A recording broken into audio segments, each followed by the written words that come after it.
So this Morphling is at 3-0, 22-4, 5 minutes in. This is exactly the position you want to be in if you're Neolution. They are getting a lot of creep kills, they're getting a lot of hero kill. Meanwhile, Bat Rider is going to go in. Bat Rider a little bit overzealous. He might be taking a lot of damage, but this, oh, it looks like this crow is there. Yeah, the bottle crow is finished. Does he have the bottle? Yes, he does have the bottle. And now we're going to see the farming power of the Shadow Fiend.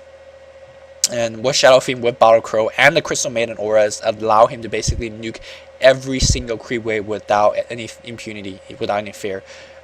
He's lasting just a little bit. Yeah, he's not level 5 yet. So once he's level 5, he could just nuke freely. And he's gonna get a lot of creep kill. Yes, he doesn't have many creep kills by now, but once he gets his bottle and level 5, he is gonna be insane on the creep kill. So there's really no worry about Shadow Fiend not farming well. I remember there's a game where Ian and Nebula dual casted together where Baby Knight was feeding really hardcore on Shadow Fiend mid. I think he was like 0-5 at one point or something. But at the end of the game, he still had most farm in the game because it is a Shadow Fiend. There's no way you could keep Shadow Fiend from farming. He is just a hero like that. So, which, by the way, this is a very early magic wand, earlier wand that most people get, and you do want to get a magic wand against a Bat Rider because Bat Rider deals damage by stacking, and stacking his slow. So every time he stacks it, that's a free charge for a magic stick. So that is the reason why you want a magic stick. And this Kunga is just not having a good day. He did pick up his Boots of Speed though, but I don't think he's... I mean, he's in no position to farm. Even he takes... Yeah, he is going to be dead right now. Like, even if he takes a step close to the enemy, he is going to take away from him, and that's it. Another good defensive torn, but again, a little bit too late here.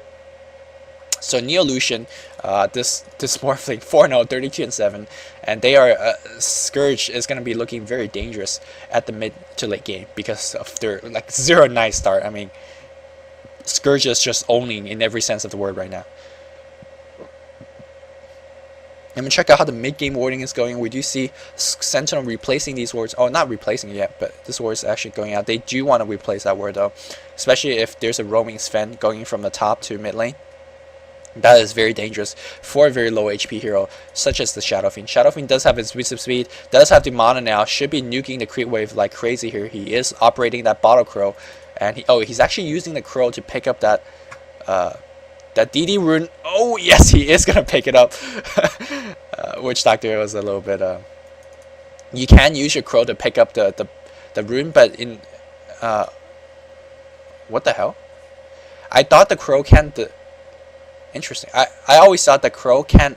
Yes, you could pick up the rune with the Crow, but I thought the Crow can't use it. Because, yeah, I'm not too sure how that happened, but if you guys know, let me know. But we do see an initiate going in, a little nice defensive play from the Fisher here, but there is a flaming lasso. It's gonna drag him to lower ground, but the double damage on the Bat Rider is just too much. So really nice defensive TP, not defensive TP. The Earthshaker was just there, and that was a very important kill for the Shadow Fiend because Bat Rider had like a killing spree streak or something. So that was a lot of extra gold. It looks like there is gonna be a torrent, really nice torrent from the Kunga there, and. Because of that, they are going to get 2 kills. Yes, they're still very much so behind, but I think they're going to put some pressure on this tower as well. And because they could do that, I think losing the mid tower early game is a very critical blow to any team because you start to lose a huge amount of map control.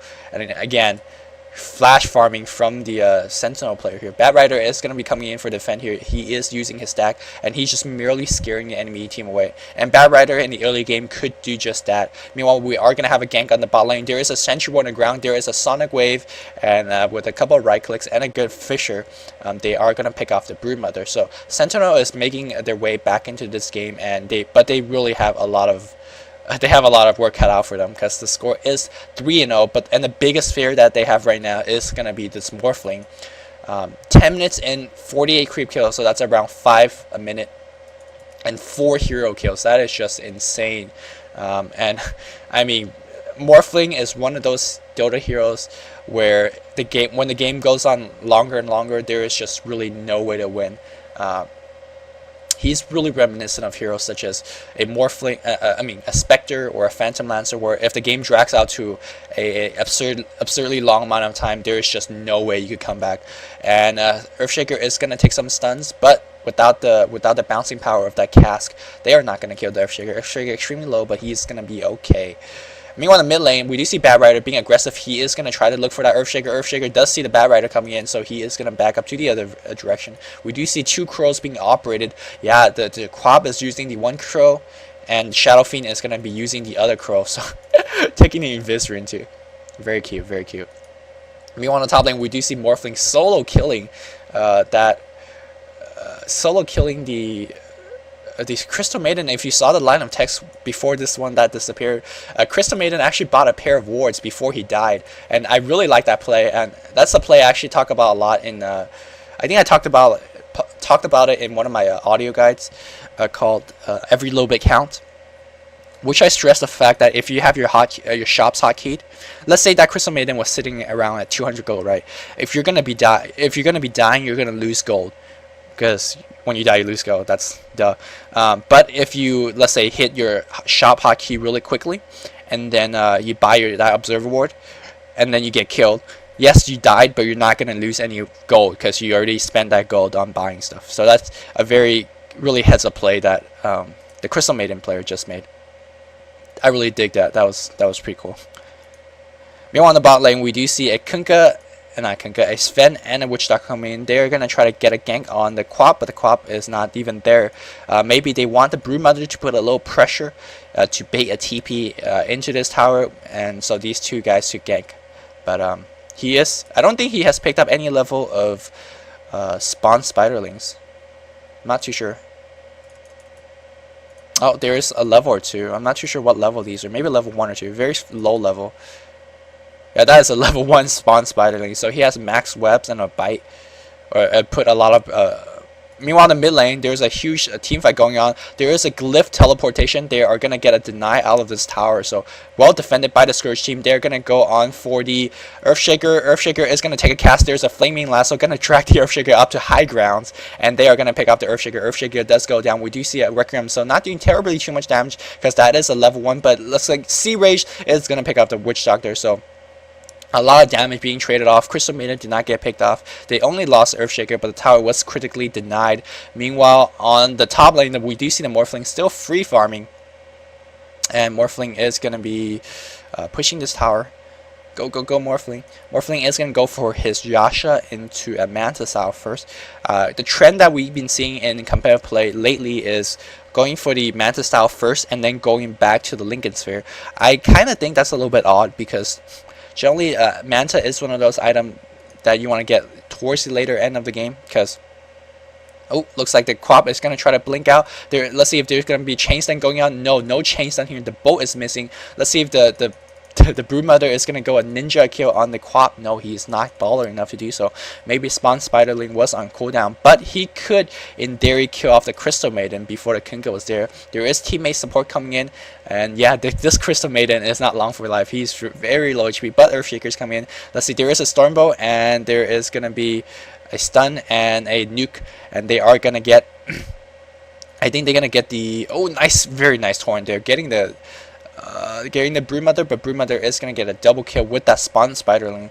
So, well played from the Scourge team, taking advantage of their early game power rest. And the score is 4-14, but critically the Sentinel is... No, I was going to say they're ahead in the tower count, but looks like the tower count is pretty even. There is a dust being popped, a fissure on the Broodmother, but not enough nuking power. There was no Sonic Wave, or at least I guess he didn't want to use it in that occasion there. This Quap is farming pretty well though. He's sitting at 55 creep kill. Would love to see a little bit more, but keep in mind that she does have some extra gold from those Spiderling kills as well, so you should never really take a Quap out of that equation. But again, the biggest worry in this game is going to be this Morphling at the top lane. 85 creep kills, and actually he's using Waveform to farm. I was never really a big proponent or big fan of using Waveform to farm. Waveform to farm. Whoops, missed a kill on the bot lane. A lot of action there. And the reason I don't really like to use waveform to farm is that Waveform is your primary escape spell escape mechanism on the Morphling. And Morphling, yes, he is a very sturdy hero with Morph, Rift, Replicate. It looks like they are going to go on this event. No, they are not. Just nuking for fun. Well, with the Crystal Maiden, you could do just that. Nuke for fun. Yeah, yes, Morphling does have Morph, does have Replicate, and have Strange Treads, Magic Wand, and Yasha. That's a lot of like defensive ability and ability to run away. But I still want to save that waveform, because that is your escape mechanism, and you just using it to farm is a little bit kind of, I guess, lazy, I want to say. They're gonna go on for this Earthshaker, a little bit of improper chain stun. Allow the Earthshaker got off his ultimate before he died. It looks like they're gonna go for the Quap. Quap is, they are gonna go ball seat for this Quap. Quap is gonna try to run, and does she blink? Blink is a 5-second cooldown. Blink's off cooldown by now. It's gonna blink off this K. Are they gonna go? We do see a Firefly gonna go in. How did they know that Quap was there? Oh yeah, that Quap is gonna go there. Flaming Lasso and a Stormbolt was casted. A little bit of unnecessary, but they got the kill regardless. And that reminded me a moment of how can they saw me, which is a little bit in joke for the DC community when we go pub. And it happened, I think, once when I was playing in a pub, and there was a Bruma there on the other side. And of course, against the Bruma, I bought a pair of Dust, and I dusted him and I killed him. And he typed in all chats like, how can they saw me? And apparently, like, Dust does not exist in pubs or something. But anyways, that was a big off-ramp something that has nothing to do with this game. But we do see the power of Bad Rider just really winning this game so far. Bad Rider does have Basilius, Bottle, and what you can call it, and a Tread, and it looks like he's gonna pick up a Blink Dagger. Is that a Blink Dagger? No. Yeah, that is a Blink Dagger. So you look towards the Bad Rider being extremely aggressive with his Firefly and Flaming Lasso. And let's see what are they going to do with this. They could actually initiate. If they could grab the Kunkka or they could grab the Quap, they are in a good shape. Let's see. There's a Freeze Bite here. There's taking out some. That just bait out a Freeze Bite. Let's see if they're going to blink in. Are they going to do so? No, they are not going to do so. I think if they blinked in on this Quap, they are probably going to kill the Quap before Earthshaker could do too much damage to them, but I guess they didn't want to risk it. There is a push being mounted on the bot lane, and this is a very smart move by the Neolution, right? If you park 3 or 4 heroes at the bot lane, it forces the Sentinel team to park 3 or 4 of their own hero in the bot lane. So this allows the Sentinel, allows the Morphling to farm without pressure. And looks like, oh, there is a Lothar's Edge on the Shadow Fiend. Very interesting item build. By interesting, I mean it's not very trendy nowadays. Nowadays, we do see, oh, it looks like there is a Flaming Lasso, a little improper chain stun from the Quap there, but that stun was mostly used for damage and nothing else. And there is a big bow coming in your way, bow hitting 3 targets here, but just not enough DPS. We do see Quap coming in, nice cast. They're going to focus on the Kunkka. Kunkka taking some damage. He is low. There's more bouncing going on. Nice chain stun from the Earthshaker, and that torrent is gonna be casted. And I think this Scourge went a little bit too deep in, and I think they're gonna lose the Witch Doctor as well. Earthshaker does have the mana for 2 more Fissures, I think. Let's see if it's gonna get a nice block off. That is not a perfect block, but that was a stun nonetheless. Let's see if there's gonna be a torrent. Torrent is dodged really well. Map awareness.